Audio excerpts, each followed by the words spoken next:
There ain't no good guys. There ain't no bad guys. There's only you and me, and we just disagree. The words of Dave.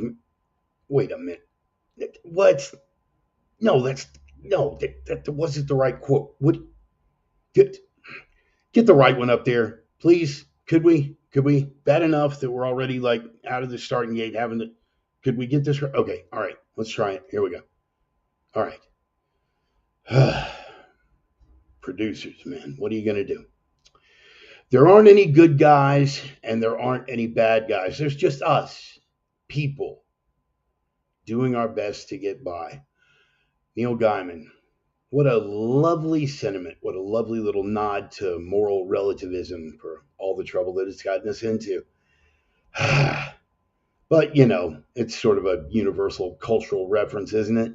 A little touchstone, a little happy idea that gives us the good feelies and cuddly wuddlies and makes us feel good about ourselves in a world full of evil, that there really aren't any good guys, there really aren't any bad guys. We're just people doing our best to get by. The immortal bard himself, there is nothing either good or bad, but thinking makes it so. That was from Hamlet. Now, those of you who know the context of all of that and how it turned out in the play, well, I don't need to elaborate, but when you take that sort of thing, that sort of feel good sentiment, and expound it to a cultural frame of reference, there may be a few hiccups along the way. But I got to admit, in these days of moral relativism, it really is hard to tell who the good guys and the bad guys are anymore. On the left, you see Carmelo Anthony. To the right, you see his victim. I know we're not supposed to say that, innocent until proven guilty. I know we're not supposed to make any sort of moral assignations to the assassination, but it's very telling in the sense of moral relativism. Carmelo Anthony on the left, Austin Metcalf, his victim, on the right. Carmelo stabbed Austin under inauspicious and still contested circumstances, but in any case, as a result, he started a GoFundMe, raised over $500,000 for that GoFundMe. And after raising the 500,000, proceeded to file as indigent so that he could be appointed a public defender. Now, he has since decided to secure his own legal counsel, but the fact of the mere attempt is somewhat telling, isn't it? You got to wonder how Austin Metcalf's family would have felt about that if we're looking at good guys and bad guys. And oddly enough, Austin Metcalf's father said, let's not make this, well, you know what kind of issue. He showed up at a press conference for the guy that killed his son and was promptly escorted out. Good guys, bad guys, I can't really find one. Within a week of that incident, this young lady right here, Shiloh Hendricks, someone got into her kid's bag, stole one of her kid's toys, and she went off on a tirade. Used the no word. Was filmed while doing so, and instantly we had our bad guy. She had to have been a bad guy. The no word trumps everything with regard to good guys and bad guys. So once we had established that, we started overlooking subtle nuances like the fact that this guy, Shamaki Omar, the guy that filmed the whole thing, was a Somalian illegal immigrant and had prior convictions for child sex abuse. Good guys, bad guys, having trouble finding one. This is a young lady known now as Cinnabon Crystal Wilsley. She was being verbally harassed by two Somalians at her little Cinnabon job in Wisconsin. They mocked her for not wearing a hijab, said that she was walking around looking like a prostitute. And as a result, she took the bait. She said the no word. Once again, we had our good guys and we had our bad guys. Now, let's just assume you fall on the side that thinks that Crystal is one of the good guys. I could see where you'd make a case with that. Something fatigue. But if you're looking for a good guy, you dig a little deeper in Cinnabon Crystal and you find that she's got 3 prior incidents of, you guessed it, neglect and child endangerment. Good guys, bad guys, having a hard time finding one. This is Gary Edwards to the upper frame. He has just stabbed the guy in the lower frame. Now, Gary Edwards was a homeless guy, had prior felony convictions for previous stabbings, and tried to say that when he walked up on Gregory Howard with that knife, he was offering to trade the knife for some cigarettes, and that only racism could have motivated Gregory Howard to have, oh, I don't know, stood up, pounded him into a wall, defended himself. And then when the cops were taking the report, he used the no word after being stabbed. After being stabbed, he used the no word. Again, no matter which side you fall on, you'd immediately establish who the good guy and the bad guy is here.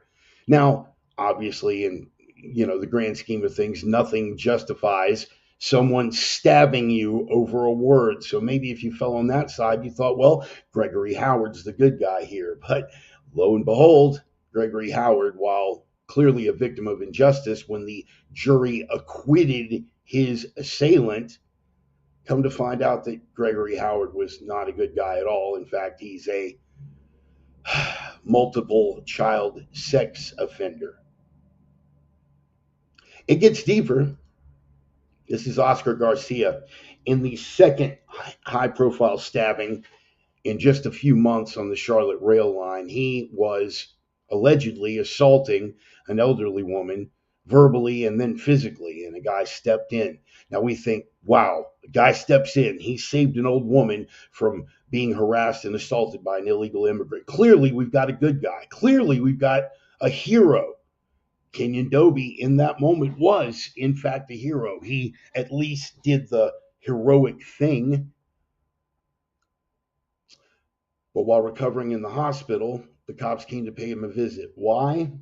Because he had outstanding warrants for punching a pregnant woman in the face and breaking several facial bones. Good guys, having a hard time finding one. Now, sometimes the script gets flipped. This was the Bondi Beach attack today in Australia, the Hanukkah festivities that were interrupted by a couple of Muslims with, oddly enough, straight pull bolt action rifles, proving once again that you don't need an AR-15 to commit a mass murder. They racked up quite the body count. We'll be talking about it later. And you might immediately jump to the conclusion about bad guys, all of one particular demographic being bad. And then you might find the hero. And in this case, he really was a hero. He jumped in with one of the cleanest executed rugby tackles I've seen on anyone with a rifle, mostly because I've never seen anybody execute a rugby tackle on someone with a rifle before, but I digress. He interrupted the attack, wasn't able to stop it. We'll go into that more later, but he interrupted the attack, no doubt saving dozens of lives. Now, when you're looking for good guys, he's clearly the good guy. When you're looking for bad guys and you're painting with a broad brush, you might think, well, the usual suspects. The hero in this case is named Ahmed Al-Ahmed. Broad brush can sometimes get you in some trouble. General rules and exceptions are things that have to be taken into account. And it all revolves around the central point that I'm expressing about moral relativism and why it's a bad idea.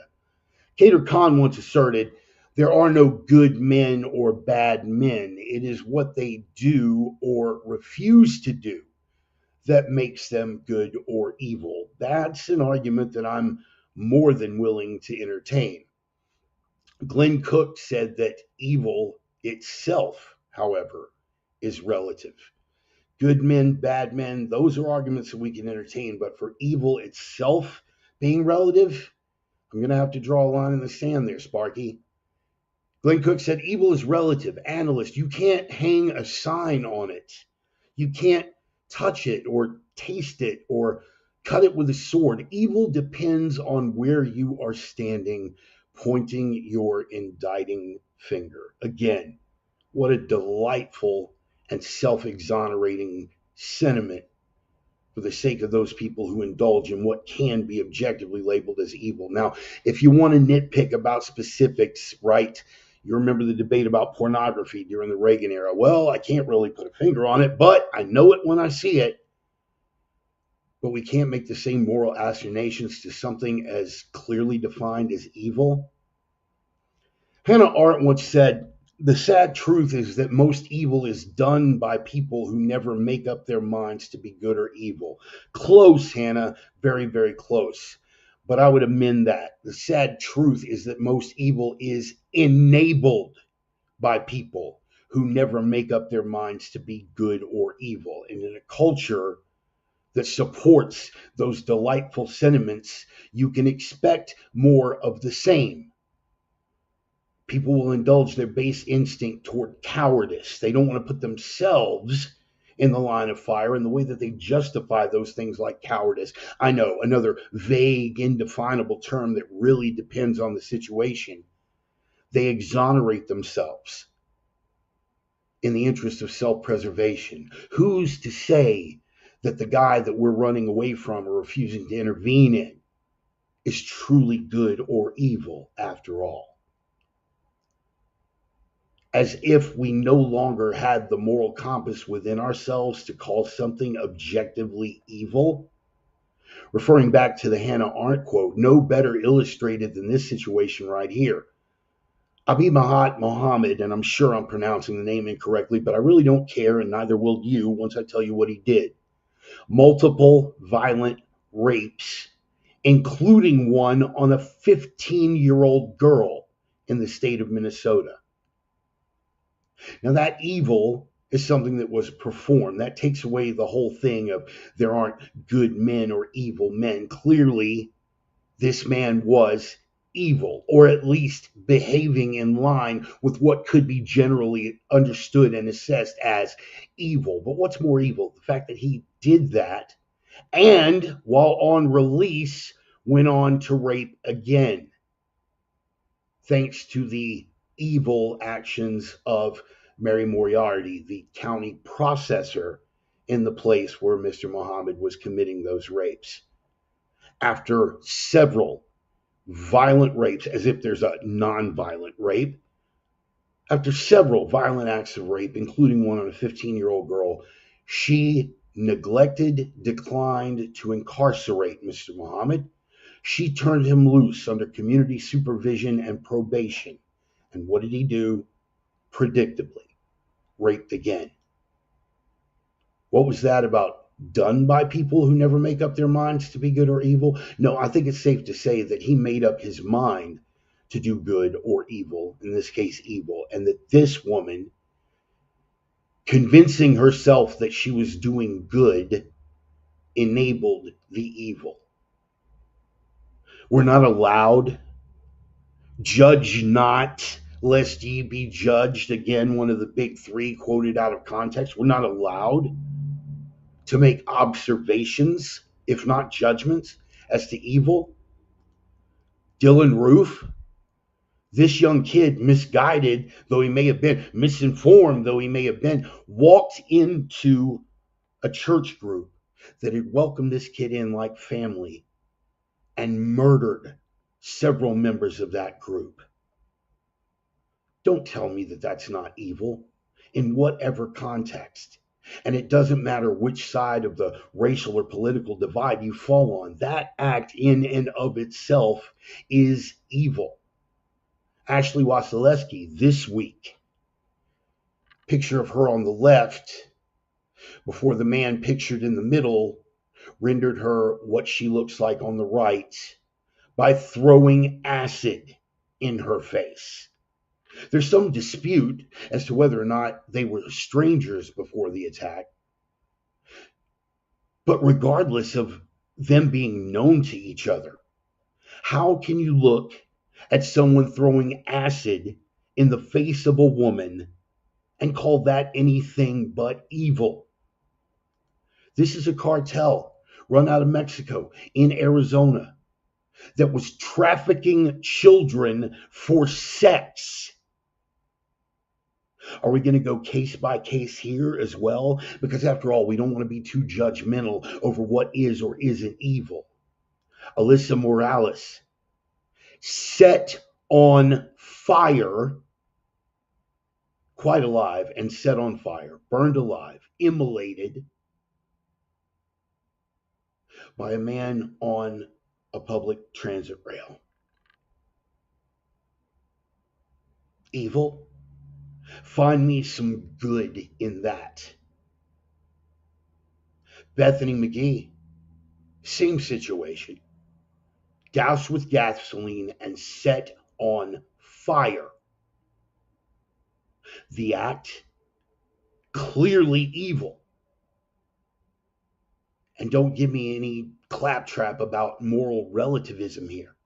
I don't care about his background. I don't care that mommy didn't pay him enough attention. I don't care that he may have been subjected to the worst childhood imaginable or any set of social circumstances, systemic racism, or any other damn thing. What he did was evil. Irina Zarutska, this act, mental health notwithstanding, the act itself is objectively evil. No relativism involved. Now, redemption is a different question, one that is above my pay grade. Here we have Jeffrey Dahmer. Is anyone going to stand up and say that the acts that he performed were anything but evil? Somebody find me some good in that. Poor Jeffrey had a tough childhood. Poor Jeffrey wasn't paid enough attention. Poor Jeffrey had some faulty wiring in the old brain pan. What he did was evil. Now, I'm told that he found Christ in prison. I'm told that when he stood before the man, if we go letter by letter, that his name would be found in the book of life. I'm not going to take it upon myself to interpret that rule book. That's between him and the boss man. But could anybody be faulted for looking at his acts as evil and wanting to arrange the meeting? Anyone? I'll wait.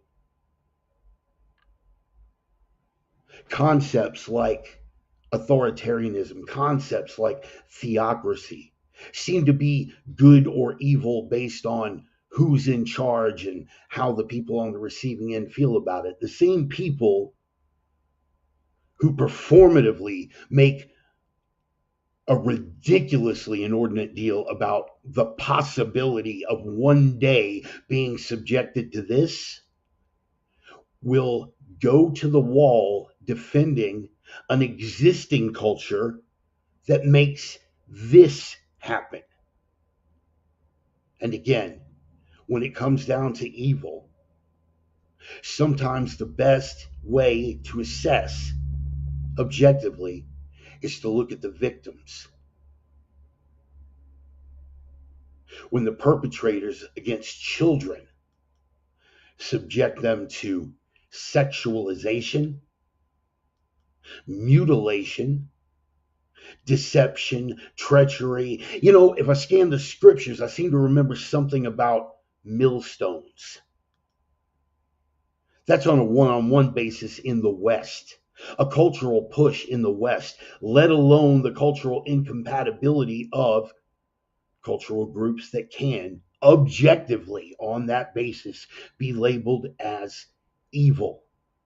Because culturally, and you can ask any of them, and the UK courts did, culturally, there wasn't anything wrong to them about what they did to children. So, if you guys will indulge me, spare me the claptrap about relativism, that you can't really call good good or evil evil because who's to say? Edmund Burke reminds us, and there are a dozen quotes of this exact nature, which would indicate that it's pretty well a cultural touchstone. The only thing necessary for the triumph of evil is for good men to do nothing. When the culture that you're surrounded by holds victimhood up as virtue, discourages intervention in acts that are evil because, hey, who's to say? The results, well, they're predictable. What you encourage is what will exponentiate. What you allow is what will continue. Now, this may be just a meme, and I'm a big fan of Sam Elliott, if we're telling the truth. The day is coming when good men are going to have to do bad things. Bad. Evil. Evil is in the eye of the beholder. But we all have eyes, and we all get to decide what and how we behold with regard to that moral equivalency. Think what you will, but going along to get along, and who's really to say? You are.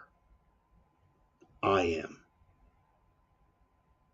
Not only are we there to say it, we are admonished, commanded to call it, to make no peace with it, to tread it underfoot, and to destroy it. And to do any less, I submit to you, is objectively evil.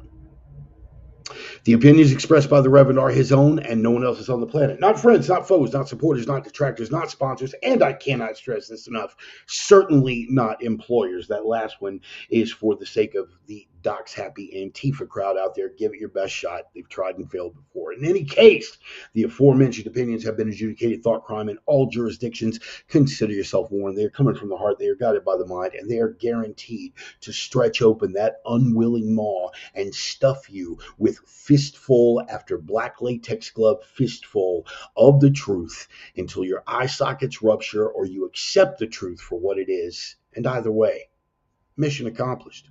Welcome back, boys and girls. Time once again for the Sunday sermon. Thank you for your patience. We had a little difficulty getting out of the starting gate. I'll catch you up to speed. In the meantime, between time, let's see who's here and where the fire is. Everybody in for the drum roll, people. Come on. Coming hard, charging out of the starting gate as we do damn near every single Sunday with the strains of Red Desert, gut stomping rock and roll band from the smoldering embers and crumbling ruins of the once great American city of Minneapolis, Minnesota. And whatever hasn't been burned or destroyed, they're going to loot for whatever it's worth. In any case, the name of the band is Red Desert. The name of the track is Older No Wiser. Every week I get a little bit older. Every week you guys get to decide if I've gotten any wiser. Some weeks I do better than others. This one, man, is less than a coin toss. It's been a bad last 24 hours, boys and girls. But I appreciate you guys being on board. Appreciate you sticking around. Appreciate the patience, all the things. You guys already know the drill, man. You guys already know the drill. We're going to jump on here on the roll call. I wish I could have gone through and seen the previous chat that we had before we had to shut this thing down and reboot it, because you guys had a really, really great conversation going on over here in the chats, and it was fantastic. That's exactly the kind of thing that I want to build, man. Clem actually was first, by the way. I don't know who's first the second time around. Looks like Dennis made it.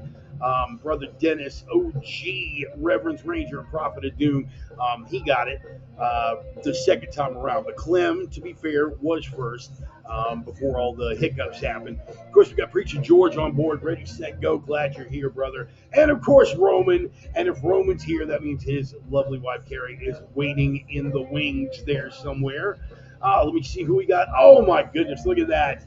My long-lost sister. Hello, Miss Nancy.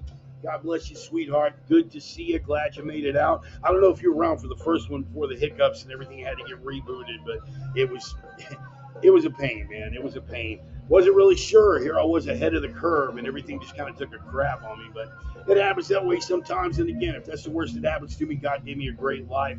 The OG sinner sister herself, the divine Miss Emmy. Mwah, good to see you, sweetheart. Did you see the video of the guy freaking out on a mentally handicapped child for using the no-no word? I did not. But I'm hardly shocked. I'm just hardly shocked. We're going to get into all that stuff. Post me a link if you can, Emmy, because I would love to see that. Machete attack, yes, indeed. And when I was doing the show prep, I thought about throwing that one in as well. Because, again, objectively evil. I'm seeing the headlines, and it's like, well, what could have provoked such a thing? Bro, 6 seriously, what could have provoked such a thing? Nothing. Nothing could have possibly provoked that kind of attack. We've got to get comfortable with the fact that some people are just damaged. God bless them. Pray for them. We're admonished to do that. What we're not admonished in any way to do is to make peace with that kind of behavior or treat it as if, well, who's really to say what's good and what's not? I am. You are. And ultimately, the boss man will take it up with them. Now, don't get up in your own pride and your own ego and determine yourself the final arbiter of that. We're going to get into the nuances of that as we proceed with this whole thing. And George, I know you're going to be on the same page with me on that. 2 women and a service dog killed and wounded another. Yes, indeed. Crazy stuff, man. 2 killed, 9 wounded at Brown University, Rhode Island. They have a person of interest. Anybody taking bets? Anybody taking bets? Anyway, gosh, man, it's terrible. Yes, seems to be gaining speed. You better believe it's gaining speed. But we are reassured in the scriptures that when you see these things and they ramp up like that, we need to take comfort in that. Not comfort in the fact that all of these people are suffering, certainly not, but take comfort in the fact of what does that mean for us? What does that mean for us? It means the return is at hand. And we can take comfort in that. In the meantime, try to save as many of them as we can. Stone, glad you made it out. You enjoyed the opener. Thank you, brother. Thank you. I had some extra time to really ponder it with all the hiccups that we had going into this doggone thing. You like the opener thing? Guys, thank you. I appreciate that. I really appreciate that. Honestly, I got to tell you, fellas, I think the opener would have been way better if I could have rolled with it when I was still in that frame. When I was ready to start, I had it, man. I was dialed in like a half hour early. I'll tell you all about it here in a minute. In the meantime, oh, there we go. Finally, we find Carrie. There she is. I knew she was hiding back there somewhere, man. Spoke on the Sydney attack. Yes, indeed, man. Crazy stuff, man. Absolute crazy stuff that's going on over there. We're going to get into all of that. Right now, I'm going to fade that bumper music out. One more reminder for the bumper music here, man. Red Desert. These guys have been cool enough to let me use this track for bumper music. Haven't asked for royalties, haven't even asked for, but I give them a nod every time, man. Because again, Red Desert, they're not like a huge band. They've got a following online, but I mean, you guys have heard the track, man. They're good. It's just good kick butt, gut stomping rock and roll, man. I really like that. I like that a lot. I know a lot of y'all are of a similar frame of mind on that. And I found the track actually quite by accident. But in any case, I threw that on back in the early days of the COVID cast, back in 2020, when we first got this thing rolling. And I've been using it for bumper music ever since. I've sent them correspondence just to say, hey, guys, I get a little political. If that's going to make you look bad, I'll knock it off and I'll find something else to use for bumper music. But they have been really cool about it. So if you dig rock, buy some of their merch, download and actually pay for a couple of their tracks. You can find them online, man. Again, the name of the band is Red Desert. And good bunch of folks, man. Really good bunch of folks, and I appreciate them being cool enough to let me use that track for bumper music. It's now associated with the program. When you hear that track, it's like, here comes the reverence. So right on. I want to give a shout out first. Let's get the sponsor shout outs out of the way. Of course, Brother Roman, one of my oldest and dearest friends on the planet. Opiumtales.com. Opium Tales on Substack. They are the erotic pinups and portraits people, talking about Roman and, of course, his lovely wife, Carrie, and Allie and Roxy, a bevy of beautiful women that they've got over at opiumtales.com. Tastefully done erotica, right? Tastefully done erotica, the human form as imagined by the classicists of the day, as opposed to the gutter porn that is the fashion these days. But in any case, beautiful watercolor work, beautiful women, and testosterone-driven commentary, and very motivating commentary. If you checked out his Substack, very uplifting kind of stuff. So definitely give him a look, man. He's good gracious, man. We go all the way back to 1988, I think. Long time. We're both old men, and we're trying to stay in the fight. So, Roman over at opiumtales.com. And, of course, where would we be on the culinary front without my Viking brothers, Casey and Dusty Tellison, Nordic Smoke Barbecue, the only legit barbecue in the Inland Northwest, period. Full stop. Sit down, shut up, you're wrong. Take it back to the kids' table, Sparky. Nordic Smoke is the truth. The longship, the Viking longship, the smoker trailer is out sealing the asphalt seas. They're getting things ready for the holiday season. They're going to be catering events. They're going to be smoking holiday turkeys. We got the holiday turkey ship down here for Thanksgiving to keep that tradition alive. Probably not going to be able to make it happen for Christmas, but they're out there. And if you're in the Spokane area, man, you need to give them a nod. Uh, Mostly because they're the best damn barbecue that you're gonna find, and also because they are just damn fine people. Casey and Dusty, man, we go back pretty much for as long as I've been in the Northwest, all the way back to like 2013, which is cool. And Dusty, still the pit master over there. He does his little video one-offs. You can find him on all the social media platforms. And Casey has moved on to bigger and better things as well. We've got two sponsors that are both authors of material you can find on Amazon. As I was talking before, Roman has short fiction available. He's got Roman Freely, which is a collection of his watercolor work. That's available on Amazon under Roman Riva. And Casey Tellison, one of my Viking brothers, he's got a book out called Freaks of a Feather. From Laytop Press in Spokane, Washington. You can find that on Amazon. It is a combat memoir that began as a suicide note. If that intro doesn't get your attention, check your soul, because you might have something missing, brother.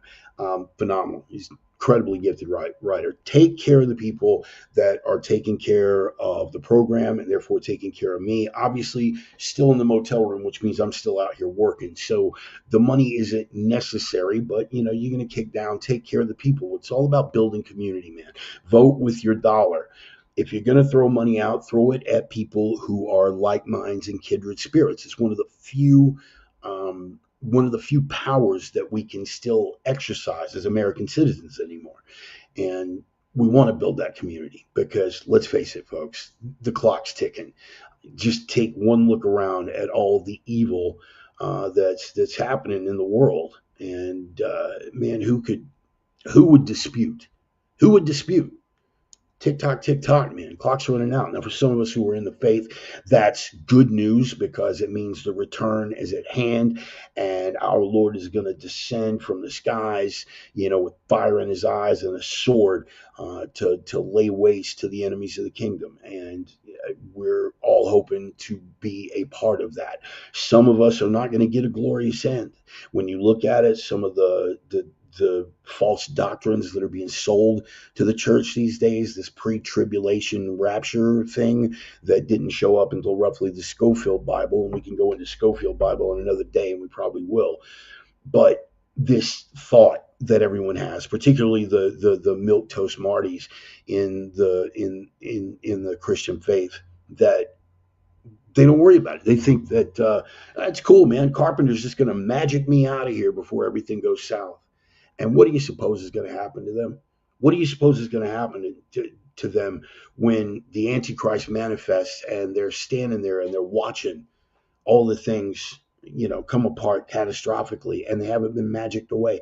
Do you think they're going to dig that kind of person? Do you think they're going to dig deeper within themselves and say, well, I really got to get down with my faith now? No, those people are weak in spirit. They're weak in heart. And the first thing they're going to do is, well, I guess it was all a lie. They abandoned me. Well, go ahead and give me the mark. And remember, once you receive the mark, this is divorce from Christ. You can't get that back. So, listen, yeah, that was kind of a tear, but the root of it is we all got to pull together, man. We got to start building those communities now because nothing is coming to save us. I found, my goodness, let me see if I can. I don't want to go too far because I'm afraid of everything going catastrophically south here, but I'm going to kick out and see if I can find the name of this account, because I thought for absolutely certain that it had to be a joke. I thought this is a troll account, and Katrina Watrago is her name. And, I'll let you look that up. It's Katrina with a K, Watrago, Witrago. And I looked at her page, The hashtag that I always throw out is "this is who they are," because they'll throw stuff out where they talk about what they imagine for us, whether it's as Christians or as conservatives or as cis hetero patriarchal white men, yada yada, whatever. You see the horrible things that they'll just spew out loud. This is what they have in mind for you. They'll tell you point blank, this is what we want to do to you. This is what we want to see happen to your children. It's abhorrent. And this wasn't really so abhorrent, but it was funny. It was just funny to me, some of the stuff that she was throwing out. And I thought for sure that it had to be a troll account. Again, she was talking about the whole thing that Kamala and AOC are gonna be a twin ticket in 2028, and the Dems are gonna sweep back into power, and MAGA as a movement will be outlawed, and we're gonna take your children away from you and re-educate them, and all that. And I'm looking at this, it was so over the top, and I'm dying laughing, man, because I was like, this is some of the stuff that she was throwing out was I'm afraid to even take my kids out on the paddle boats at the park anymore because ICE agents are seizing paddle boats. And I was like, oh my goodness, man, this is completely over the top. And I think to myself, wow, that's a mean troll game, girl. That's really funny. So I sent her a message to her inbox, and I said, man, you got a mean troll game, girl. I'll give you that. And some understated hilarity in every post here. I'm not even going to out you. This is just too entertaining. God bless you, hon. You keep up the good work. And immediately, not immediately, but before too much time had passed, she throws back, there's nothing to out. You are just delusional and can't see the truth, but you just wait until 2028. And I thought, I sent her a haha react because I was like, wow, dude, she's good. And I sent it back. I said, man, I like that you keep the game face, man. Well done. And then she came back with, yeah, I'm not gonna play these games with you. Blah, blah, blah, blah, blah. I'm like, wow. Apparently she means it. So I just sent back, oh well, keep entertaining. It's just the same. God bless you. Wish you the best. You don't get mad at people like that in spite of the things that they're throwing out. But I mean, it's really, just horrible stuff. And predictably, since then I've been blocked. But you can find it. Katrina Watrago is the name on the account. I've been blocked, but you guys can see some of the stuff. You know, they, I say all that to say this: they are out front. This is not an exception with regard to these people. This is the sentiment that they hold. And the longer this goes, the less they even try to pretend to hide it. You know, um, it's sad. They're damaged people. I pray for them because that's all you can do. But it's just interesting. Oh man, Turtle, you made it. How you doing, brother? God bless you, man. I'm glad you made it out. Yeah, and look at that, brother Vargas. Good to see you, man. The one and only. They throw this stuff out. They're not kidding.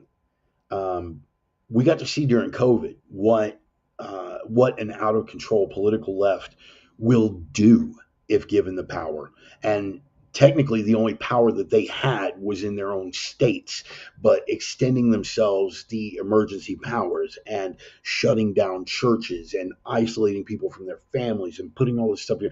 That's what they're clearly willing to do. And the rhetoric was 10 times worse than that. They were like, we have to shut it down and we have to start taking their kids away and locking them.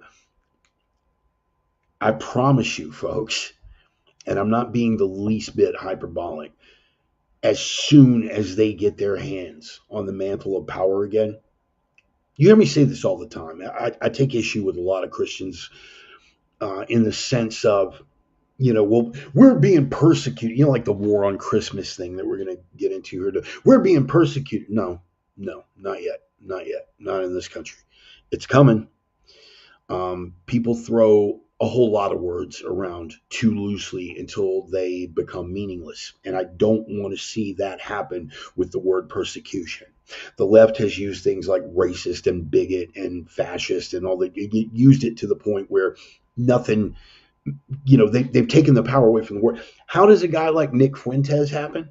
A guy like Nick Fuentes happens because they've been calling everyone a fascist for so long that when a guy comes out and speaks in favor of actual fascist ideology, they're like, oh, well, he's just another right wing guy, no big deal, you know. And again, don't get me into Nick Fuentes. We can discuss Mr. Fuentes on another day. I have a very nuanced view on Mr. Fuentes. I'm not a groiper by any stretch of the imagination. Not a follower. Wouldn't go so far as to even call myself a fan. What I will say with regard to Nick is, like so many things, they've blown that into a way bigger deal than what it actually is. The things that are accorded and attributed to him is not really in line with the actual message or how he's carrying it across. And I got to admit, I even got swept up in that for a minute. One of the reasons why I was so hesitant to even give the guy a nod, like I didn't even want to look at the stuff. I didn't care, because I had heard so much. And guys, that's out of character for me. That's definitely out of character for me on the right or the left. I at least got to hear what they're saying. And so finally, I had to sit down and go, okay, we're going to give it a day in court. Still not a fan. Um, Still far from a groiper, but I have a different perspective on him now, because like so many other things. Anyway, all of that, the word fascist and bigot and Nazi has been used to the point where the word doesn't mean anything anymore. And what I admonish Christians to do is not to make that same mistake with words like persecution, right? Because if every time something like during COVID, when they told us we couldn't have church services, when they told us we couldn't have these public gatherings, was that abusive? Yes. Was it unconstitutional? Yes. Was it targeted? Yes. Was it deliberate and with malice aforethought? Absolutely. Were we being persecuted? Not even close. Not even close. I wish that Bill Wade was here. He gifted me a book. He gifted me a book called "Live Not by Lies" by an Orthodox brother by the name of Rod Dreher. You guys should read that book, based on a Solzhenitsyn essay, is where he got the title, but it's accounts of people that lived as Christians under communism. Saying Happy Holidays instead of Merry Christmas, that's not persecution, Sparky. All right. Being told that you can't have church services, right? That's not persecution. Hear me out. That's targeted attack, because you went and at least God bless Pastor Matt and my boys at On Fire Ministries in Spokane. They had service anyway, as well they should. A number of churches did that, right? Um, and they weren't executed for it. They weren't publicly beaten for it. So no, that's not persecution. You want persecution? Take a look at what's happening in Nigeria. That's persecution. And getting back to the topic that we discussed in the opener, that is evil. That is evil. Now, a lot of people would say that targeted attacks against the Christian faith, even within the context of what happened during COVID, is evil. In intent, yes, definitely evil intent. But the application of that, not even close. Just because something is evil, there are levels, man. There are levels when it comes to evil. And again, separating evil acts from evil people. Sometimes good people are forced into positions where they do have to do things that are considered by others to be evil. Okay. That doesn't mean that you don't call what they did evil. You perform an evil act for a morally appropriate reason. The act that you performed is still evil. Don't care, man. You got to be able to own that. And if you're willing to carry that weight on your soul, then that's a decision that's between you and the boss man. That's between you and the carpenter. That's above my pay grade. Point being, stop using the word persecuted, because we're not there yet. Ask our brothers and sisters in Christ in Nigeria what persecution feels like. Ask people that survived the gulags what persecution feels like. Ask Chinese Christians what persecution feels like. They can tell you. We're not even close. Is it headed that way? Best believe it. Will it be a government that institutes it? Possibly. I think it's a lot more likely that it will be another faith, and maybe they will do that through the auspices of government because they are making inroads on that front. We're going to do a whole sermon very soon here on a threat that a lot of people don't pay enough attention to with regard to Jihad Johnny and the Muhammad minions. Um, the threats that are out there as far as outright violence, it's already there. You can see it, it's prima facie evident. But there are some subtleties and some nuances that I think a whole lot of people, whether it's for lack of knowledge or a lack of will to acknowledge something, are not really looking at. And we'll get into that again when it comes around, but that's not today. Today, I mostly want to thank you guys just for being here. I had to tell you, man, something went wrong with my guts. I got into a turkey breast that I made in the Instant Pot, and I did not did not exactly follow through with instructions, and I didn't have a thermometer to check the temperature. That's the most obvious culprit right now. But I have been vomiting violently for the last, going on 24 hours now. So to top that off with all the hiccups we had, even getting the show rolling, I had all of it done. I was so far ahead of the curve, man. I mean, we were like 45 minutes out from show prep, and I had all of it done, and I was ready, and I'm walking out to catch a smoke, and boop, and for whatever reason, just shut down. And I rebooted a couple of times, finally got it up. It was the third time rebooting the thing that we finally made it happen. So thanks, guys, for being patient. And I'm not going to go over time tonight. I'm not going to be long winded about it or any of the things like that. But what we have to discuss is stuff that we need to discuss. So let's go ahead and get in on that. Most of it I covered in the opener, good guys and bad guys in a time of moral relativism. How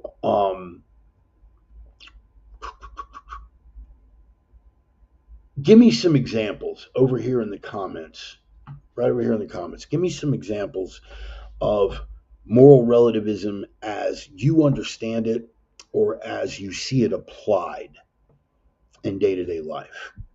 Okay, because if we can look at the dictionary definition, but it doesn't quite do justice as to this floating ethereal sense of morality, good versus evil on that front. It doesn't truly do it justice, in my opinion. Um,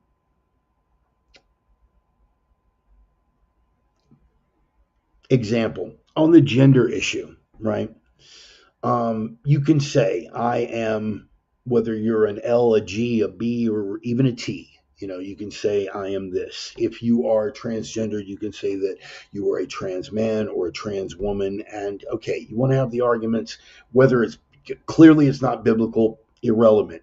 As you are living your life, that doesn't make you an evil person. There's a lot of evil in the people who are pushing the agenda, but you, as an individual, not evil. Okay.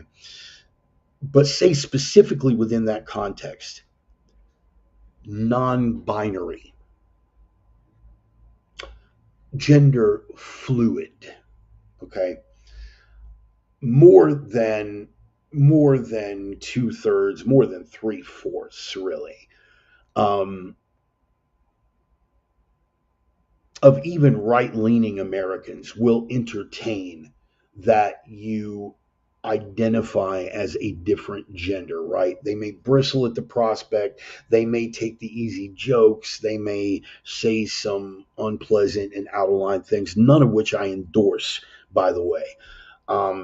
But they'll at least entertain it because it's something solid that you can hang on to, right? It's something, it's an idea that is there and it's concrete. When you get into stuff like, well, I'm gender fluid and I'm non-binary, that kind of stuff. At that point, you lose most people, and rightfully so, because basically it's just saying I can be whatever I want to be in the moment, and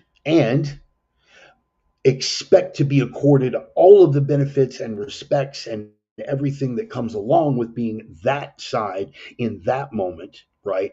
But blissfully free of any of the responsibilities that come with that, because once the responsibilities kick in, well, I'm not really feeling so woman anymore. I think I'm more man today, right? Stop. That's microcosm, macrocosm. When you look on a moral scale, and they've taken that now, it's like culturally, well, who's really to say what's right and wrong, right? I mean, how are you going to assign your morals to something, and of course the classic fallback, I mean, who's it really hurting anyway?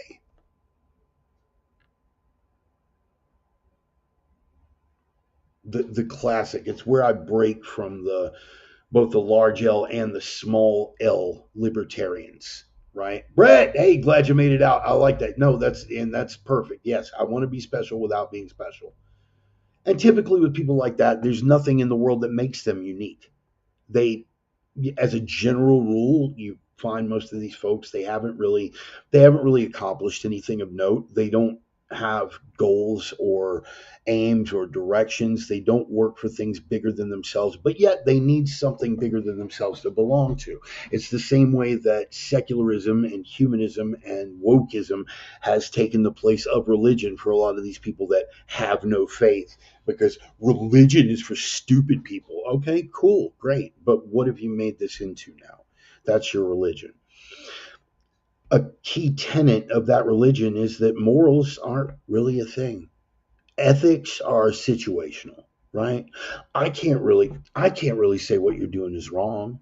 I mean, who's to say what I would do if I was put in the same circumstances? And if you look back through history, it's another classic fallback that I love with these people, the NAMBLA crowd. You guys are familiar with NAMBLA, right? Is there anybody here who hasn't at least heard of NAMBLA? If you haven't, one of the guys in the chats, go ahead and fill them in. NAMBLA,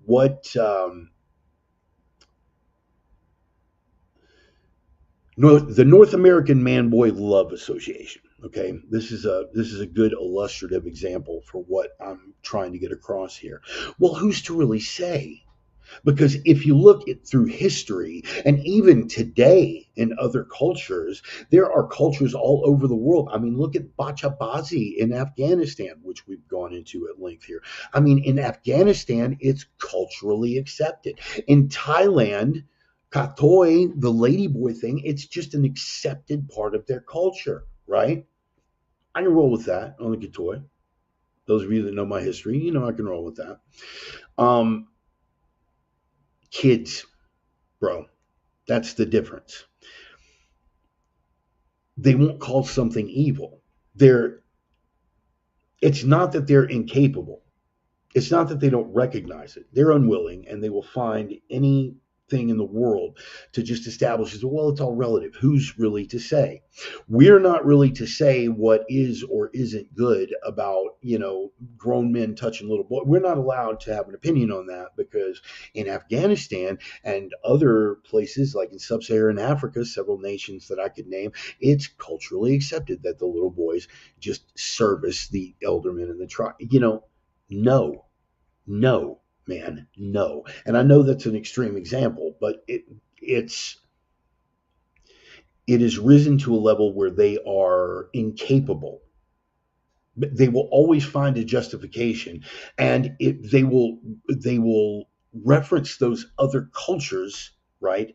Because those other cultures are built around a completely faulty moral compass. You can't really say that, man. I mean, all cultures are great. No, no, bro, no. And that's what's gotten us into this. Thank you, Roman. Perfect. Muhammad married a 6-year-old. Waited until she was 9 to moan her. Weird how few people in the West know this. Yeah, it's weird how few people in the West are familiar with Bachabazi as well. The only way that most of them have heard of it have been U.S. servicemen that have come back with those stories. And I remember when, yeah, thank you again. Cousin marriage, Brett. That's another one. Cousin marriage. They don't realize how prevalent that is. It's like 70 something percentile in places like Pakistan and Afghanistan. Um, Clitoridectomy, right? And maybe that's the reason why Ilhan Omar never smiles, because why would you smile if you've never had a clitoral orgasm? I shouldn't be making light of that, but the fact is that 95+% of Somali women have had clitoridectomy, have had their genitals mutilated. And then following back, what's the fallback plan when you point that out? You realize you're supporting this same Republicans are having a war on women are the same. You were supporting a culture where 97% of the women are having their clits cut out before they even reach maturity. Some while they're still infants, toddlers, have their clits cut out. You point that out to them, it becomes another relative thing. Well, yeah, but I mean, what about circumcision here in the United States? Isn't that mutilation? Yes. We're really going to equate the two. Seriously, we're really going to equate the two. They know, right? They know, but this is how they resolve their cognitive dissonance. This is how they make it all make sense to them. It's false equivalencies. They know that they're false equivalencies, but they'll still throw it out because it's all relative. They know that it's not acceptable for grown ass men to be having sex with young boys. They know that, but they'll put a cultural touchstone. Well, they do it this way in another culture, and even in our own culture. All right, just lest I be accused of not holding our own to account. Excuse me, Athens.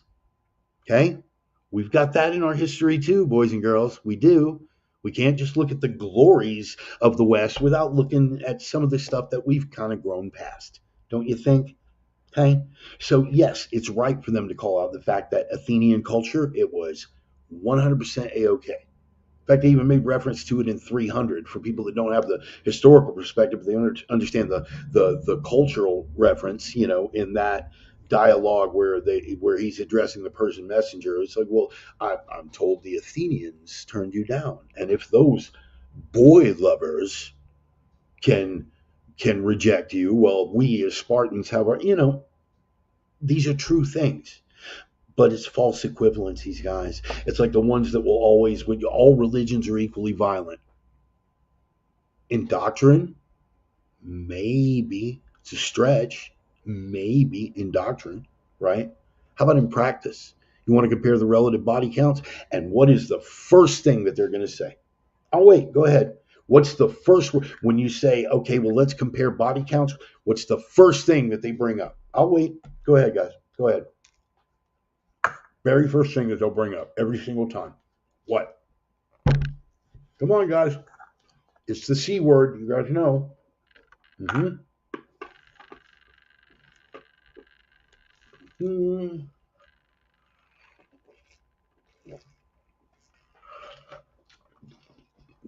Roman, I saw that. That's the second one. Ireland, definitely. Ireland's a second place. Brett, you got it. There you go. The Crusades. What about the Crusades? Hmm. Thank you, Clem. Yep, there we go. Now it's all trickling in. Yes, the Crusades. Every single time. Why? Why?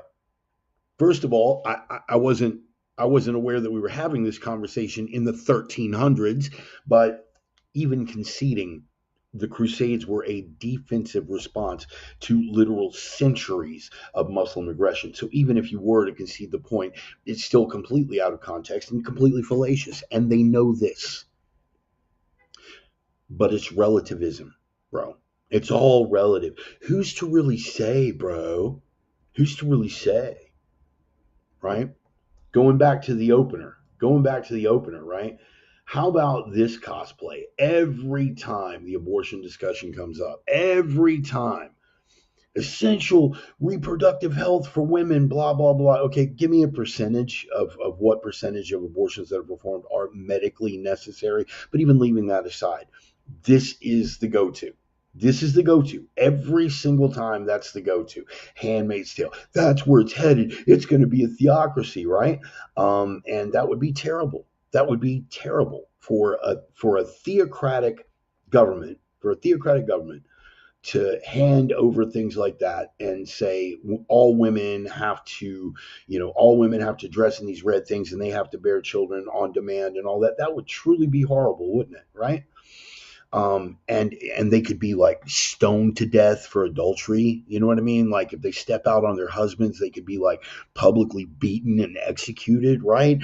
And if they go out dressed like a tramp or showing any skin at all, the husband could like beat them, divorce them, whatever. I mean, wouldn't that be terrible to have? Wouldn't that be terrible to have a theocracy like that? I mean, could you imagine any woman wanting to live under such a theocracy? Could you imagine? Oopsie, oopsie, oopsie. But they will defend this to the end. I have seen some of the most outspoken feminists on the planet defend the burqa as liberating.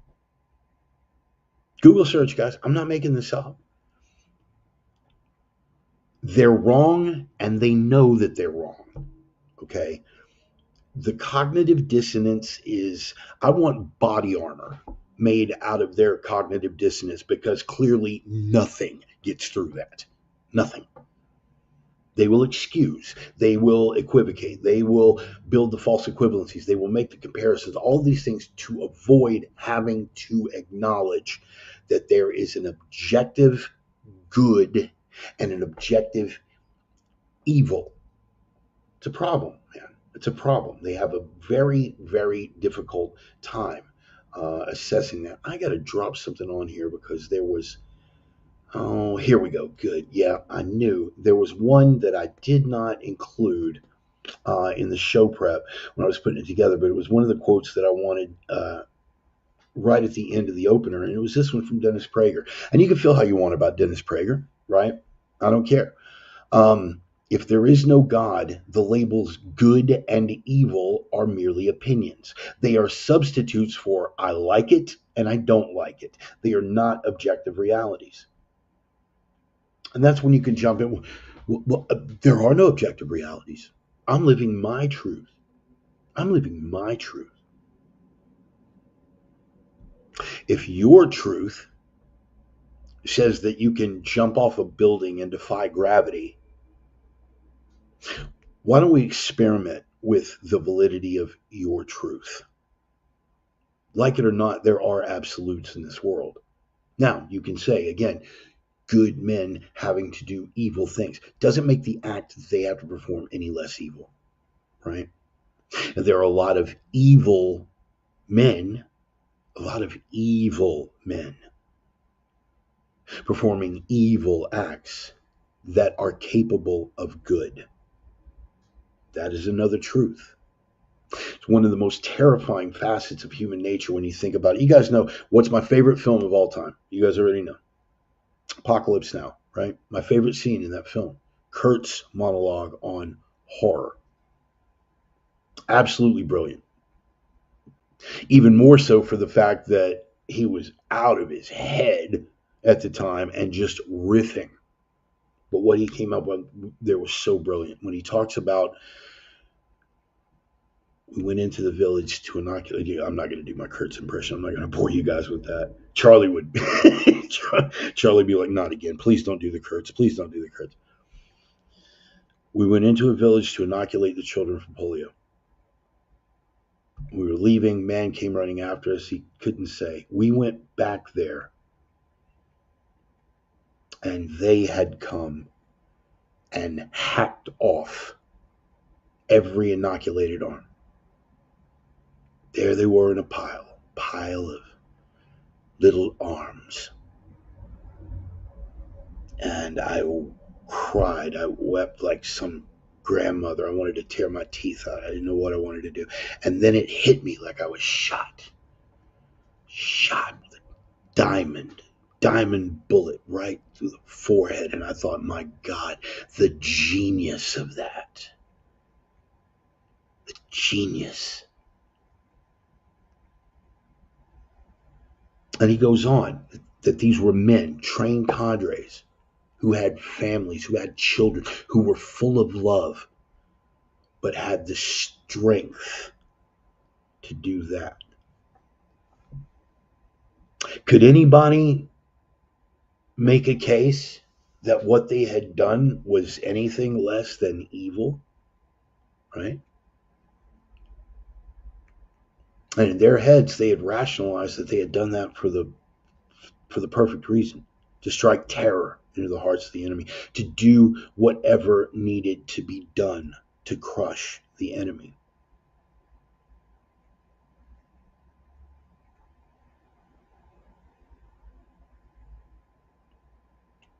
And here is where I'm going to get a little sideways on you. That is one of the reasons that politically we are essentially at the mercy of Islam.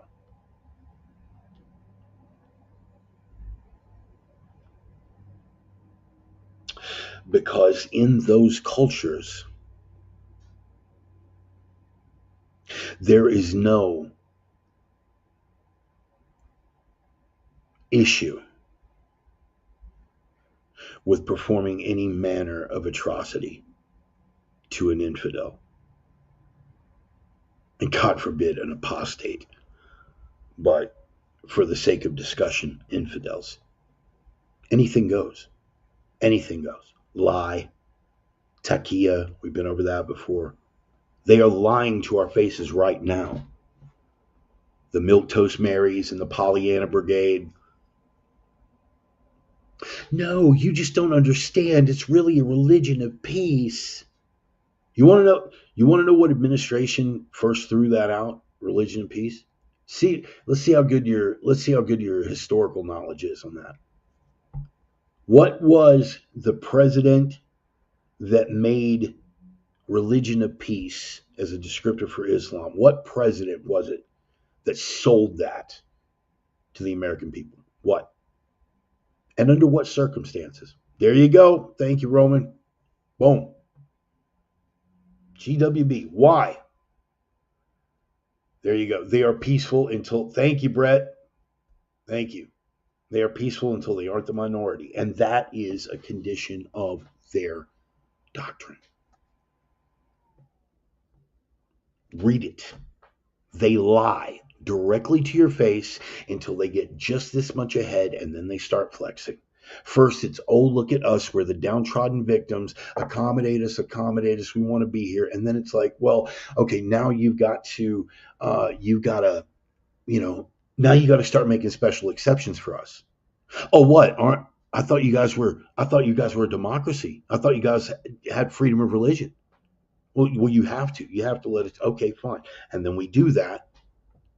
And what inevitably comes from that? You get what you see in Dearborn. You get what you see in Dearborn.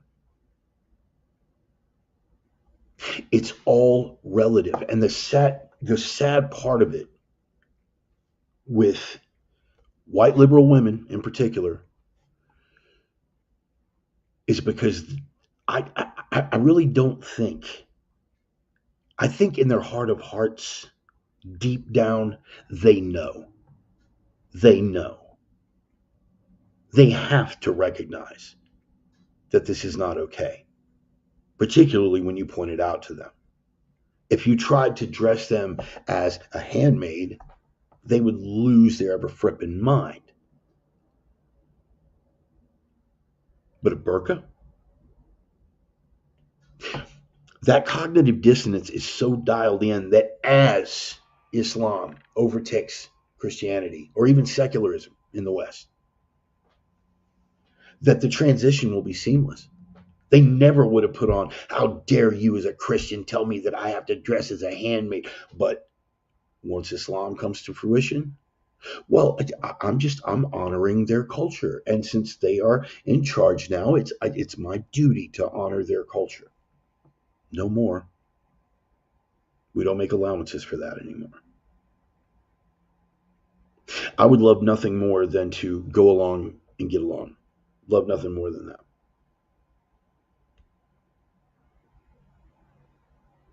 Our doctrine is to take the gospel to the edges of the earth. We are to deliver the message of Christ and redemption to all corners of the earth until the gospel of Christ is preached to all nations. Show me where it says to subjugate all under Christ to all nations. You won't find that. They'll tell you it's in there. They'll tell you that that's in there. That's how they, this handmade nonsense. They'll tell you that it's not. Women are supposed to submit to men. Women are supposed to submit to men as we submit to the carpenter. We are to love our women as Christ has loved the church. Everything out of context, but even that's the best y'all can do. That's the best y'all can do. Because it won't take me more than 3 minutes of digging around in the Quran or 9 seconds on Google. And in fact, somebody, if you want to pull this up right now, you guys already know. We were talking about it the other day. I got to get my own Jamie. You know what I mean? Somebody pull this up for me. Somebody right now, in the comments, 9-second search. 9-second search. Somebody in the comments right now. Give me something from the Quran. Give me something from the Quran about subjugating your enemies. 9 seconds. It'll take a little bit longer than that for it to post up here in the comments. I get that.